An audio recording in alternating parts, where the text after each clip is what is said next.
See, this vacuum cleaner comes with a few different accessories. First one is a multi-head tool. That means you can use that for carpets and the wooden floor.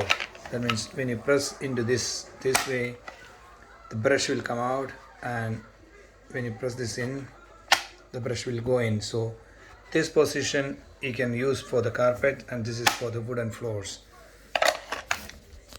And the other accessories, that's like a brush tool, so you can use that for the wooden floor.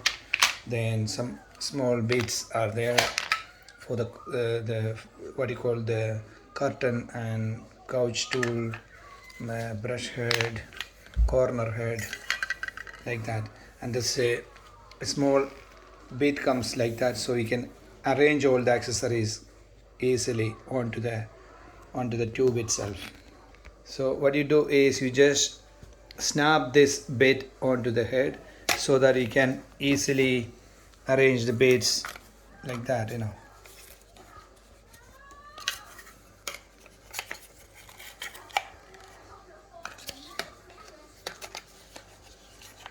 So it will be always handy, all the bits will stay on the tube itself.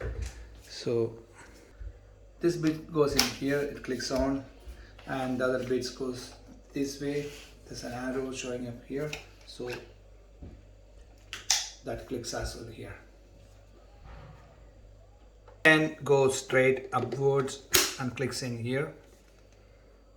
The important thing is, see, once the dust even before reaches the maximum level, you should empty it. If you don't empty it in time, what happens is there's 3 or 4 layers of filtration on this one. If you don't empty it in time, this will go into the filter and the filter will be blocked and you won't get the suction anymore. Then you need to replace the filter. It will be a big hassle. So the best practice is to keep emptying the bin whenever it is below the maximum level. And this doesn't need any bag. This is a bagless model, but there's a few filters. I'll show you how to open and clean the filters. The filters needs to be cleaned frequently. You can remove the cylinder by pressing this button here, and the cylinder will come on. And to empty the bin, you can open by pressing this button, and this side will come off. There's some dust in there. I'll empty that into the bin now. So you can open the bottom part of the bin here, and you can empty the dust into this. So that needs to be done frequently before the filter get blocks. And now I'll show the different levels of filters now. See, to open the filter, you can open here. So you'll see one filter here. That's like a sponge filter. You can actually take that off and you can actually wash this. So maybe frequently you just wash this part, then it'll be cleaner. The suction won't be reduced. And the second lever is the old thing, and you can wash this as well, but whenever you wash, make sure it should be dried well before you use again. And the actual what you call centrifugal system, you can take this off from here, and the old units can be washed. I think you can take this off by twisting, and this is how the dust is using the centrifugal force is pushed down to the container. So you can separate this and you can actually wash this frequently, and it twist locks and goes back in like that, and the filter goes back in like that, and it closes like this.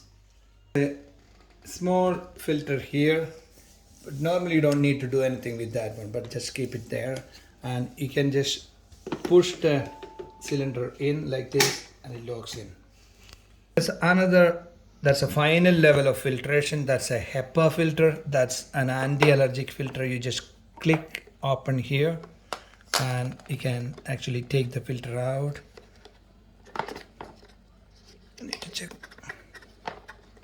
Yeah, there's a clip here on the top. Just take that out, But normally you don't need to clean frequently, but if you feel like the more dust coming back to the floor, or if you, when you vacuum, if you smell the dust, you can either replace this one, or you can try washing and refitting the filter. But when if you're planning to wash it, you need to get it dried properly.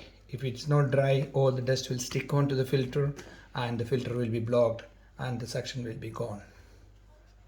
Yeah, you can put the filter back in like that, and it clicks in here, and the cap of the filter goes this side and clicks into this side. So the important thing is empty the bin before it gets to the maximum level, and open all the filters and keep the filters clean frequently.